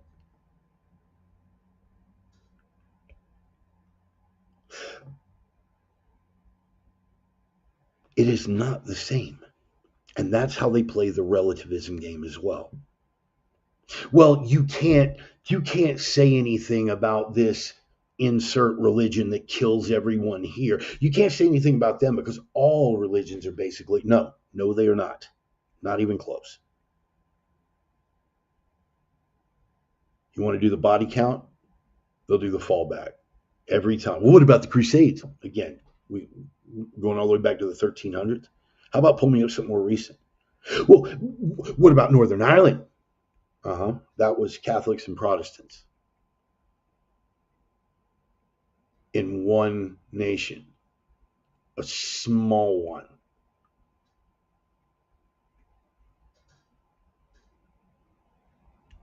But when your basis of argument is relativism, none of this matters. That it all carries the same weight somehow. That not Randall Terry, because he just protested and got locked up for it. But why is his name escaping me right now? Eric Robert Rudolph. He's a Carolina boy. I should have remembered that. Eric Robert Rudolph. You know, when the Eric Rudolphs of the world bomb an abortion clinic, universally it's condemned right out of the starting gate. Christians are falling all over themselves to distance themselves from those acts. And you see one couple here. Give me a total number. In fact, let's pull that up. Total number of abortion clinic bombings in the United States. Pull that up, somebody. Total number of abortion clinic bombings in the United States. Bombings, right? Not vandalism, not, they were praying outside and women felt intimidated and couldn't go in to kill their baby. No, bombings. Let's see it. How many? And that is correct, Brett. Yes, that statement in and of itself is absolutely correct. In the United States, we are not persecuted. But as far as a religion goes, they are the most persecuted religion in the world, far and away, by any measurable metric. Any. What will the relativists say about that? Oh, yeah. Well, you guys didn't lose 6 million people in the Holocaust. Okay. And I so want to go there, but I won't. They are, absolutely. And they're being murdered wholesale all over sub-Saharan Africa, particularly in Nigeria right now. And who's doing the killing? And again, relativism. What's the fallback? Well, that's really, when you think about it, that's not a genocide because they're killing. Right, right. Thank you. We could do some basic math. By 365 times 4 divided by 12 crematoria, all that, but whatever. And all of a sudden we're into Nick Fuentes territory, aren't we? I didn't mean to go there. But yes, again, the false equivalency, the relativism crowd, it's not really a genocide because a lot of Muslims are being murdered too. Wow, isn't that crazy? They said the same thing about South Africa, right? Well, it's not a genocide against white South Africans because a lot of black people are being murdered there too. Right. But who's doing all the murdering? Nigeria, quote unquote, isn't a genocide against Christians because a lot of Muslims are being killed too. Right. Who's doing the murdering? Muslims. South Africa, it's not a genocide against white South Africans because they're killing a lot of black people too. Oh, great. It's a crime problem, not a genocide problem. Right. Right.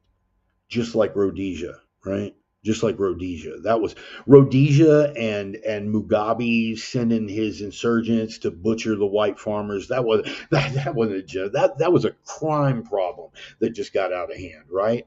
I mean, revolutions get messy. Can't make an omelet.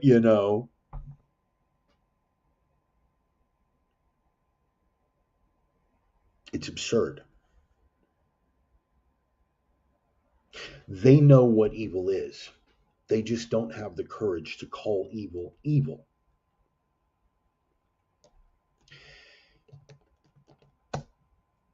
Guys, do a search with me real quick. And this just popped into my head. Spirit put this on me. And I want you guys to share the moment.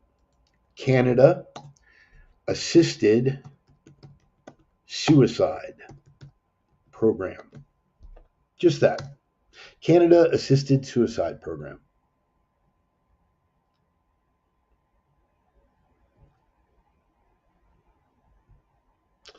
Click on that in Google, and what are you going to find out?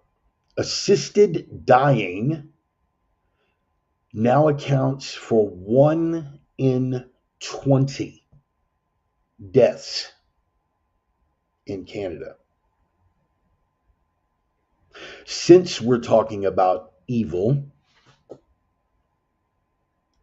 what do the moral relativists have to say about that? Well, people are suffering, man. You don't know what it's like to be terminally ill and suffering. Really? 1 in 20 deaths in Canada are people who are suffering that horribly? Even if that were true, it's unconscionable, but it's not. They're allowing it for things like depression, chronic homelessness. All the while, they're flooding Canada with immigrants from the third world because their birth rate isn't up to replacement rate. Well, maybe you might up the ante a little bit by not, say, letting people kill themselves because they're having a bad day. In Canada, medically assisted suicide,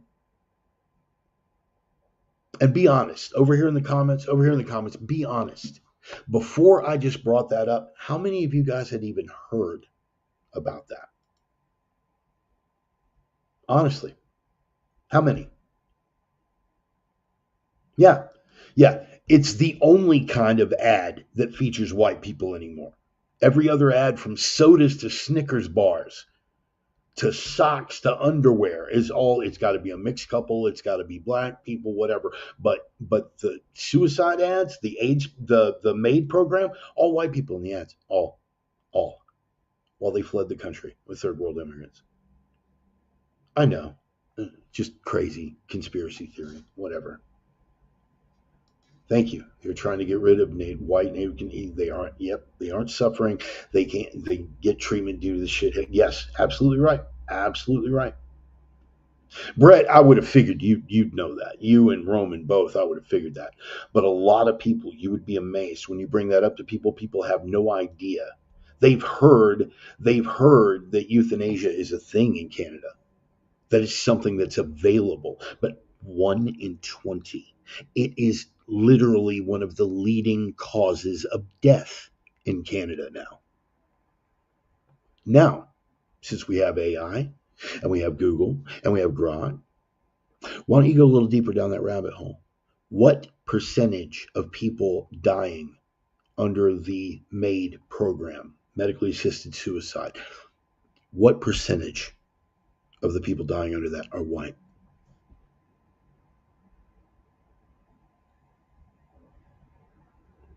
What will the relativists say? Well, why should that matter? Why should that matter, Bart? We're talking about sanctity of life. We're talking about no, stop, stop. When you get to this drifting point where anything can be good or evil, again, get back to the opener.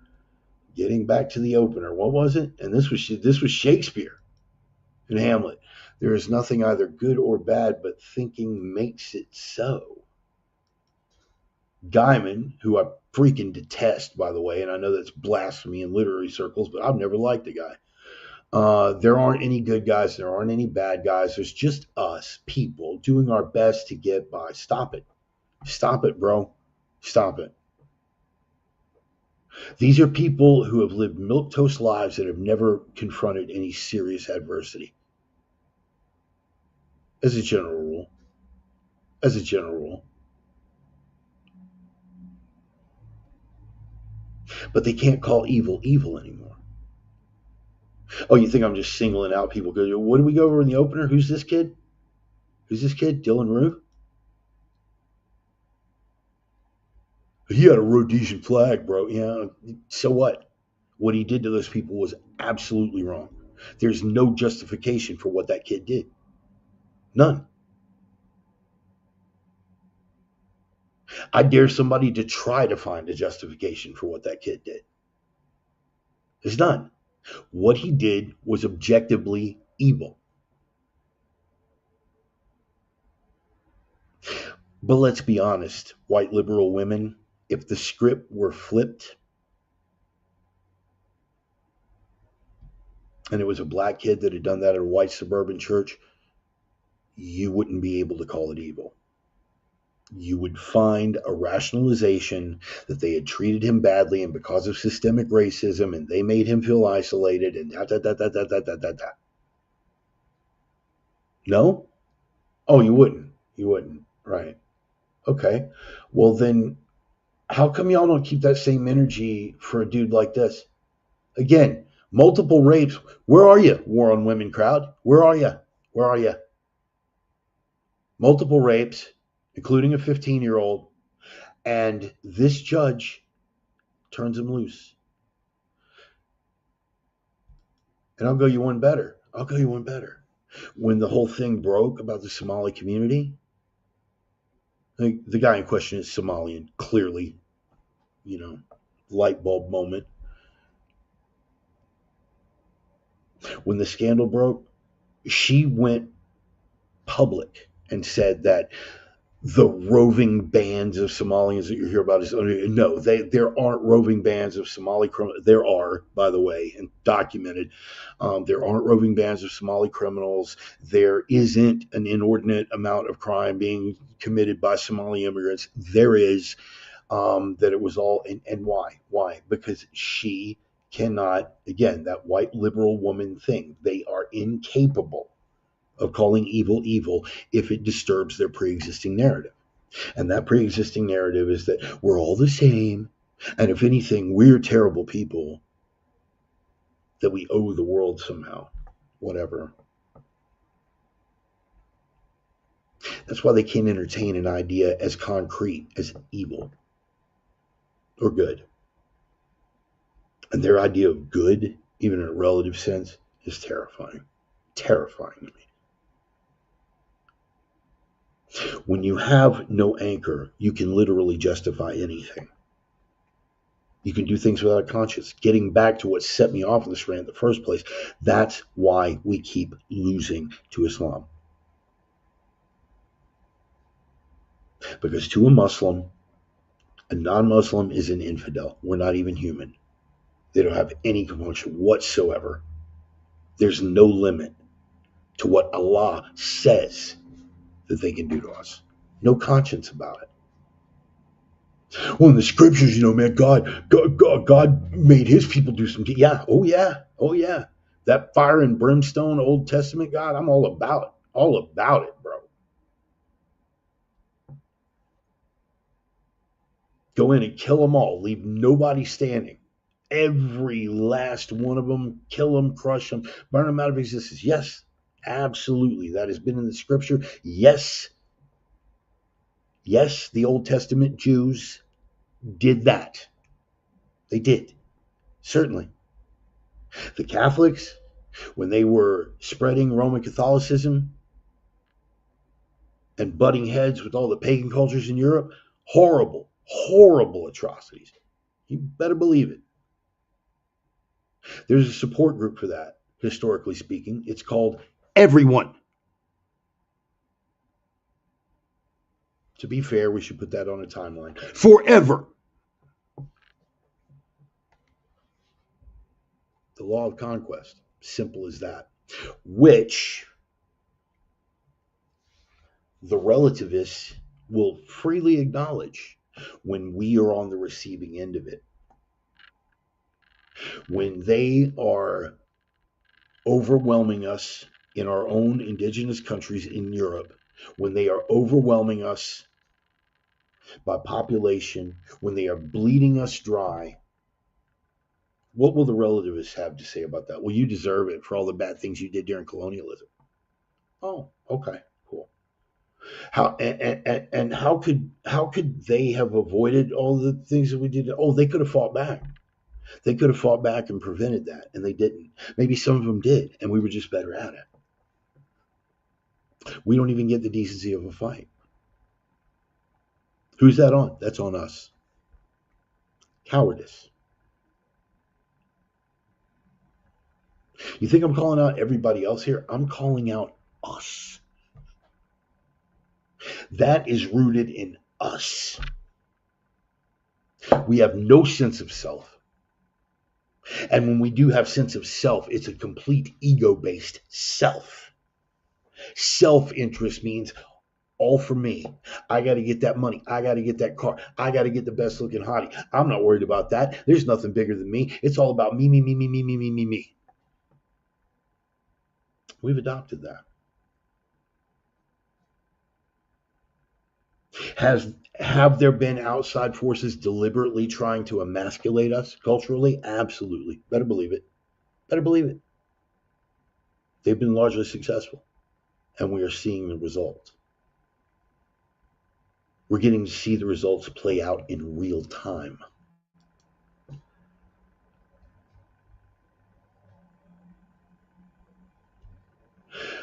But there's the dangerous trend. What happened in Georgia?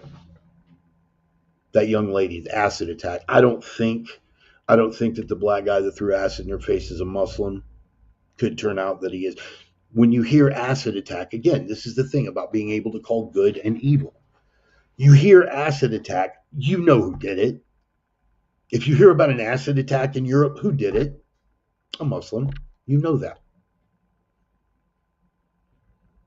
They'll fish and find the 3 examples out of 10,000 where it was a white guy and say, see, it's the same. That relativism thing. 3 examples out of 10,000. You see, they're all equally violent.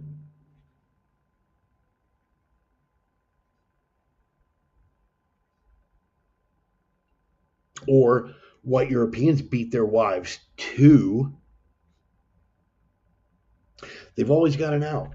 Here's another one. You probably run into this at some point. Oh, it's not about Muslim men. It's men. Men. That's what you see. All these terrible things that are happening to women, you notice it's all men. Yeah. What kind of men? Want to break it down? What kind of men? Making observations, man.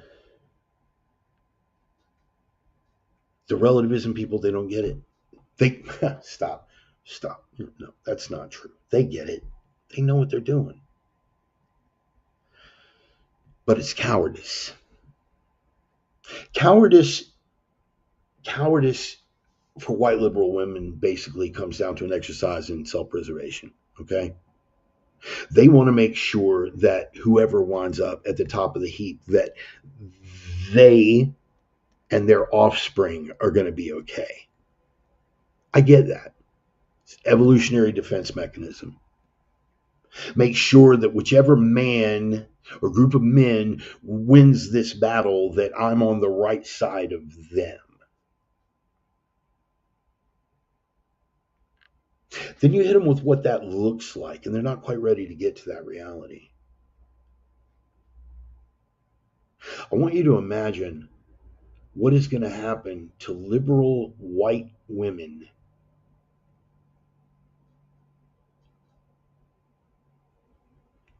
if Muslims achieve their stated goal here in the United States. All these women with their signs, no hate, no fear, refugees are welcome here, all of that. How's it working out for them in Europe right now? Not so well. Like we talked about a couple of weeks ago, I'm not saying that means they deserve it. It does not mean that they deserve it. God bless them. I'm sorry that it happens to them. But again, it's our cowardice in not stepping up. It's our cowardice in not having the guts to go. And sometimes these things are unpleasant. One of the getting back to Fuentes is something that I heard. You know, it comes down to us to step up and go, look, shut your freaking mouth. I'm trying to save your life, whether you realize it or not. So right this second, I need you to shut your mouth and let me do what I am biologically driven to do.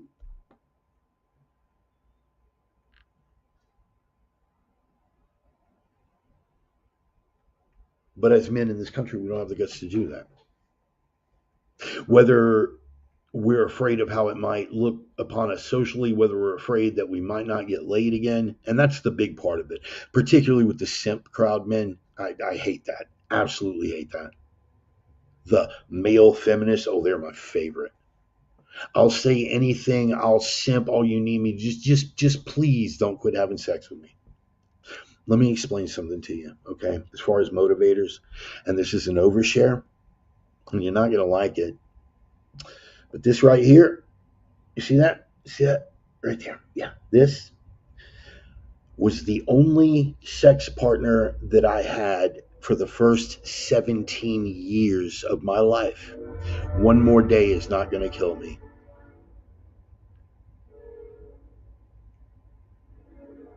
Every little compromise, every little sacrifice that you make on the altar of simping, every little sacrifice, every little compromise that you make on the altar of go along to get along, every single sacrifice or compromise that you make on the altar of, well, I wouldn't want to be judgmental, every single compromise that you make costs you a bite-sized chunk of your soul. Now, maybe you don't miss it,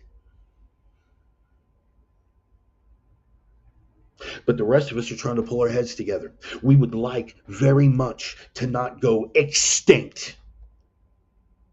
If you could just spare me that kindness, appreciate it. Thanks in advance. And assuming you disagree, we will trod you down like the rest of them because the stakes are too high anymore. The stakes are too high anymore.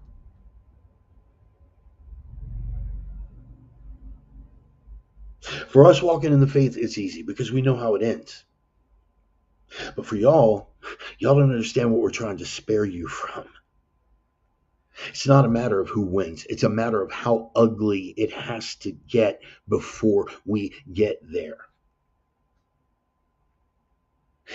Ask the tolerance crowd. Ask the Pollyannas. Well, I was a victim of sexual violence. Okay. That's a horrible thing, regardless of circumstances. But have you ever seen what happens in those countries? Oh, you were a victim of sexual violence. A guy, singular, took advantage of you for 30 minutes, hour. Horrible, definitely.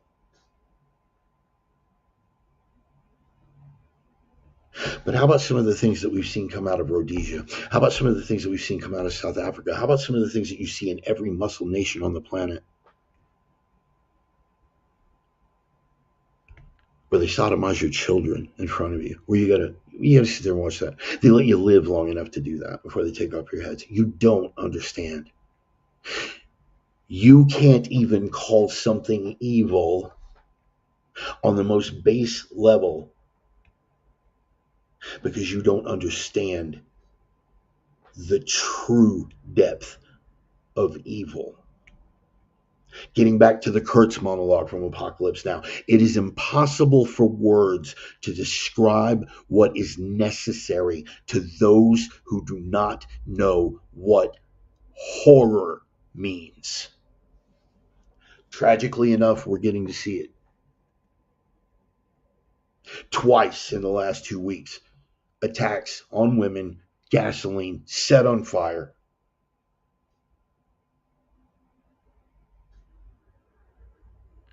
It's happening. So I'm sorry, your it's all relative. It's not going to work anymore.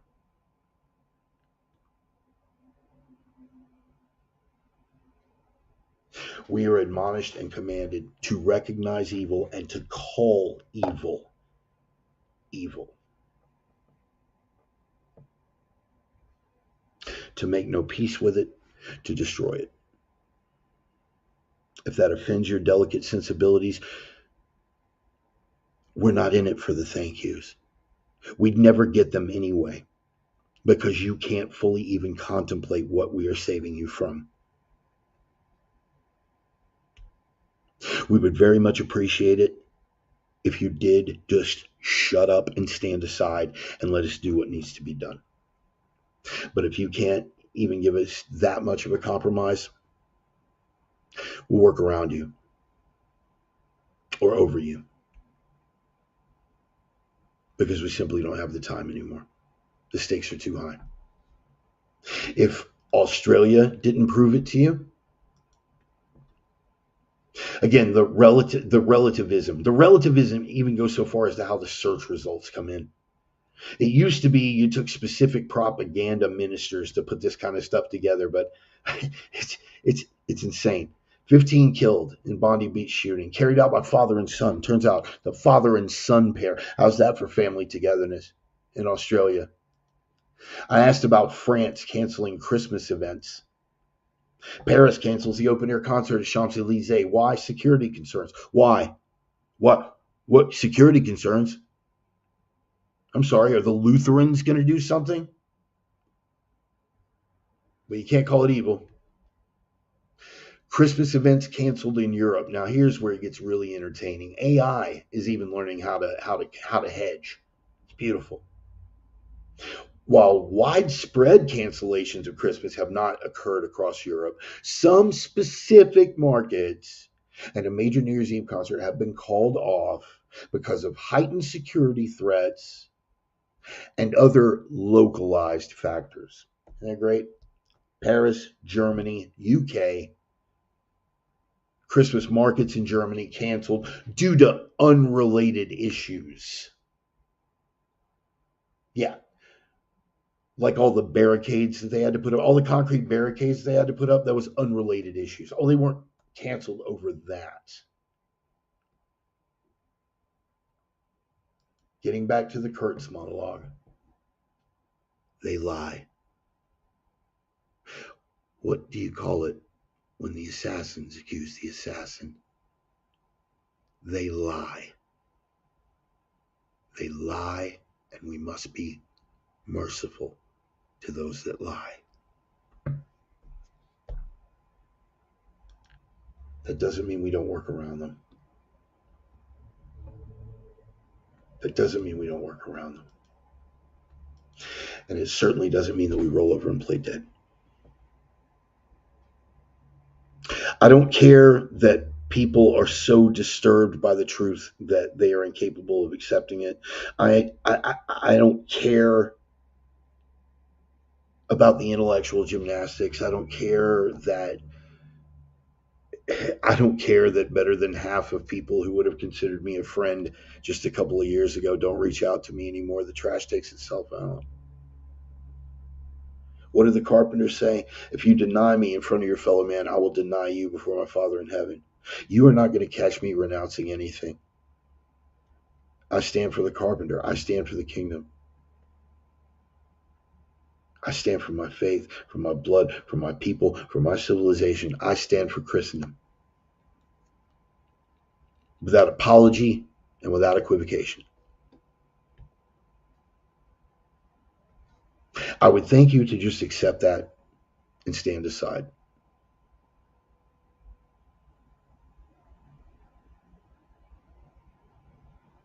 Because this inability to call evil evil has already cost enough lives. And if it cost indeed the West, oh, what are you afraid of, Bart? What are you afraid of, Bart? That God wouldn't look out for his own people? Tell me you've never read the Bible without telling me you've never read the Bible. What did God do to his chosen people when they turned away? And that's his chosen, like in the book, in the doctrine, that's his chosen. What did he do to them when they turned away?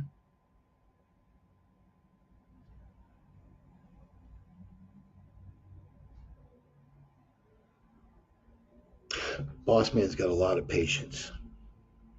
But what he will not and should not tolerate is an outright rejection by those who have benefited the most from the blessings that he has imparted to them.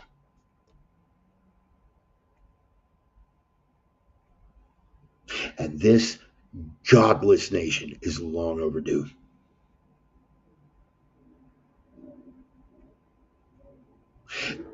That's the joy of watching this whole thing shake out about our support for Israel. Again, Schofield Bible, leave it aside. A godless, secular, Christ denying nation being propped up by a military power that likes to make a big show, make a big production of being a nation of God. But we're not rooted in that doctrine. We're not rooted in that doctrine. We're not rooted in that faith, and we haven't been for a long time. And it's perfect. It's perfect that this was the scripture lesson that I had pulled aside. Normally I open with this, but I think God wanted it like this. Because we like to thump our chest, man. We do. We're a country blessed by God. Oh yeah, we are. We certainly are.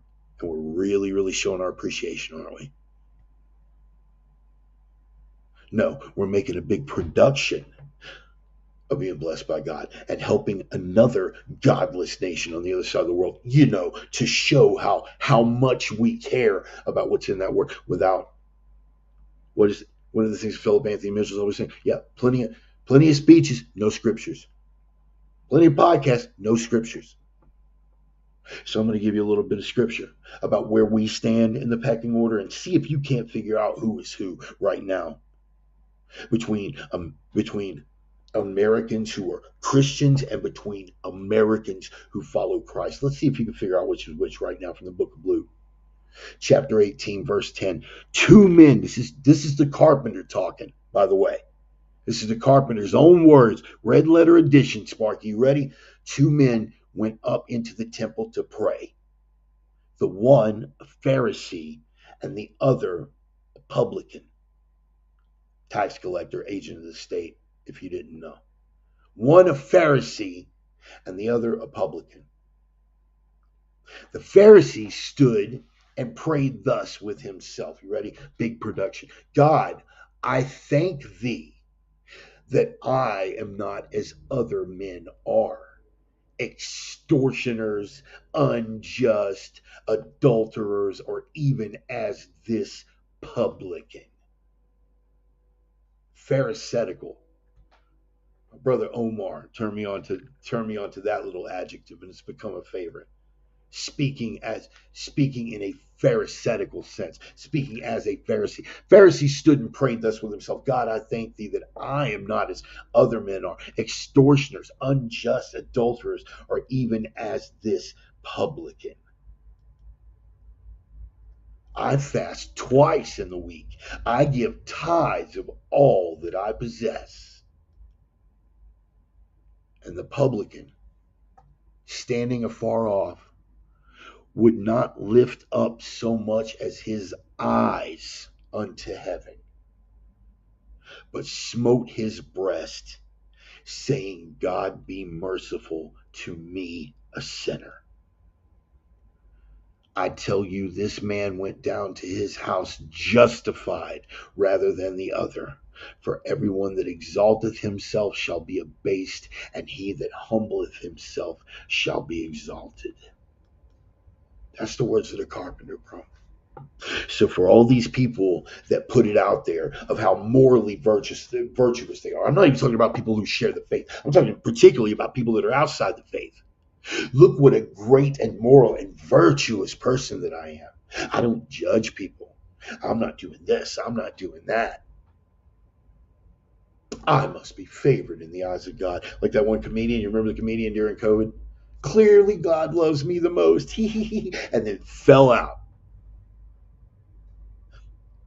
We got a whole nation of people like that. We got a whole nation. Ones that aren't even in the faith, but just pumping themselves up, exalting themselves on their morals and their virtues. In fact, they find it even more proof of how exalted and virtuous they are, the fact that they're not walking in the faith. Let me tell you what the Rev says. I am nothing. Do you get me? I am nothing. I am damaged. I am crass. I am vulgar. I am profane. I am broken. I am a high mileage unit, Sparky. Ain't nothing special about me that the carpenter didn't gift me from birth. I am nothing. So you tell me who you want to stand with. The ones who can't even call good good and evil evil. The ones who can't recognize and call out evil to be able to stand against it, even to fight it. You want to stand with them, with their moral virtue, thumping their chest about how wonderful they are. Look at how morally virtuous I am. I'm not judging anyone. Look at me. Or you want to stand with us that are down in the trenches, that realize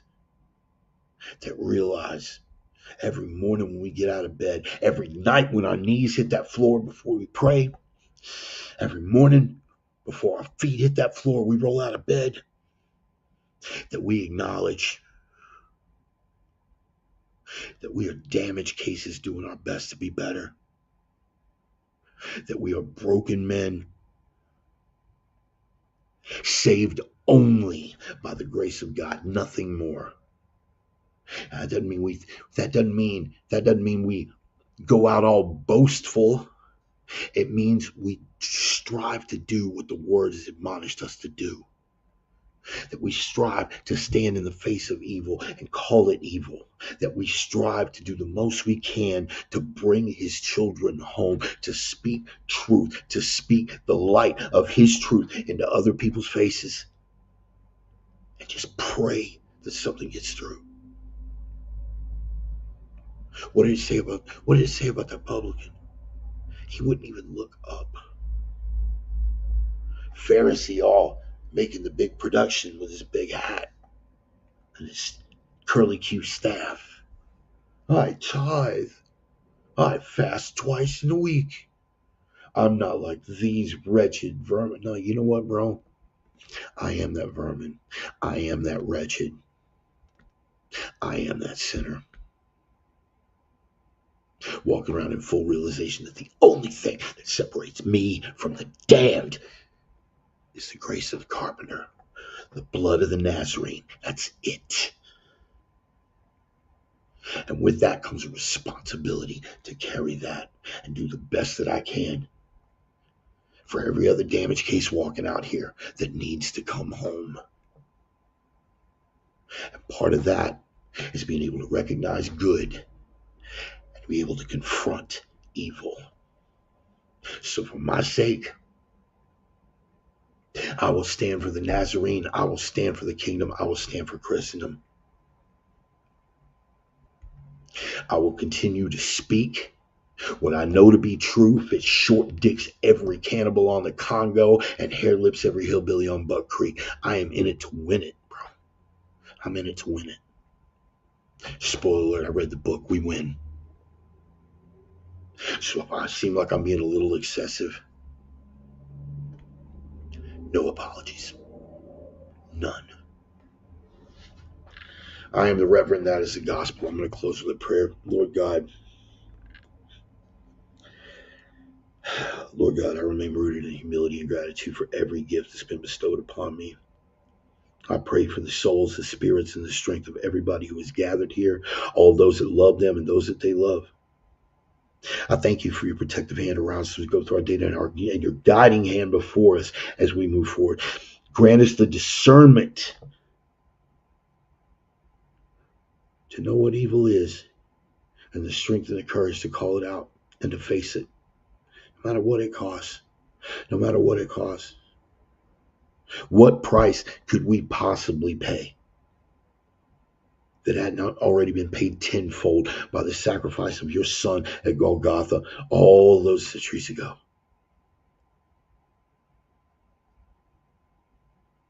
It is a hill that we are quite literally willing to die on. So, Lord, put us to work for the kingdom. In whatever capacity you see fit, put us to work for the kingdom. I pray that while we're out here touching these hearts and hopefully bringing your children home, that it is only your grace that separates us from the damned. Never let us lose sight of that, Lord. Keep us rooted in that humility. Keep us rooted in that gratitude. Always in service of the kingdom. Omnia ad regnum, all things for the kingdom, Lord. All things for the kingdom. Let us serve you with every breath. Without equivocation or apology, let us stand boldly in the face of a culture that would seek to eradicate your name from the history books. They would see us all tortured, murdered, killed. But we have that assurance. If the world hates us, it's because they hated you first. And we'll never lose sight of that, Lord.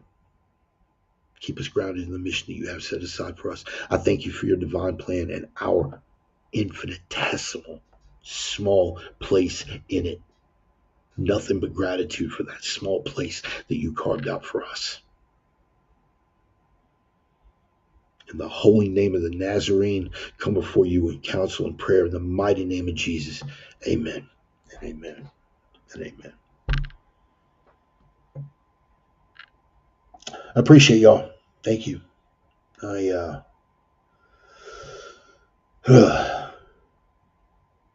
Damaged world, people. We're trying to make our way through it. Trying to do the best that we can. I appreciate y'all being here. Pass that little digital collection plate around if you guys want to kick down. I'm on PayPal, I'm on Cash App, I'm on Venmo. You guys already know the drill. It's not important. The important part is you're here. Thank you for showing up and reminding me that I'm not just a lone voice in the wilderness. Although if it was just me and John the Baptist hanging out, I could live with that. I totally could. Anyway, man, we're going to hit that outro music. A little bit of Clutch to go out on. Best cover of Fortunate Son ever by Neil Fallon and Clutch. If you can't kick down, I totally get that. Not a big deal. Here's what you can do. Share the sermon with some of your like minds and kindred spirits. Put it on your Facebook feed. Restack it. If you're on Substack, I just posted a new one on Substack. I think you guys will dig it. But above and beyond anything else, Stone, if you're still here, what are we about to tell them, man? What are we about to tell them? What's the hashtag, baby? Live the 3. That's right, live the 3. Live the 3. What kind of craziness is that? Live the 3. I'm talking about the 3 prime directives, man. Proverbs, rules for life here on planet Mars. Rule number one, signal in a world full of noise. The signal is the truth. The noise is all the distractions, all the confusions, all the obfuscations, everything that they try to bury you in to distract you from the truth. The signal is the truth. So you've got to be signal in a world full of noise. You got to be light in a world full of darkness. And believe me, they will try to bury you with the darkness. They will try to crush you, demoralize you, dehumanize you, emasculate you with the darkness. You have got to be that light that punches through the darkness. And sometimes you got to carry it a long way because there's some long running fog and a long journey to go, which brings you to the third and the most important rule, the iron rule. You got to be strength in a world full of weakness. I'm not talking about just this. Yeah, you got to be strength. Yeah, it's good to have it here, but it can't just be here. It's got to be here. It's got to be here. And yeah, fellas, it better be here when you step up to call out that evil. You find your spine. You let your ball drop. Why? Because without strength, none of the rest of it matters. Don't you get it? Without strength, you won't be able to punch that signal through the noise. Without strength, you won't have the tenacity and the endurance to carry that light through that long-lasting darkness. So strength above all things, man.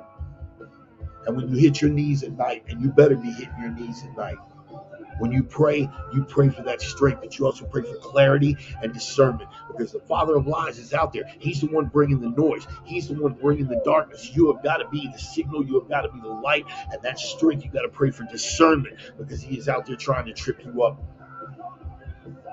Strength, clarity, and discernment, always pray for that, man. Fellas, I promise you, I give you my word. You put your base in some scripture and your ass under some iron, and your world will be a measurably better place. I give you my word. Boss man's got the plan, carpenter's got your back. Let the spirit work through you. I love each and every one of y'all, man. Thanks for making it out. God bless. God bless each and every one of y'all. I love you. See you next Sunday. Peace.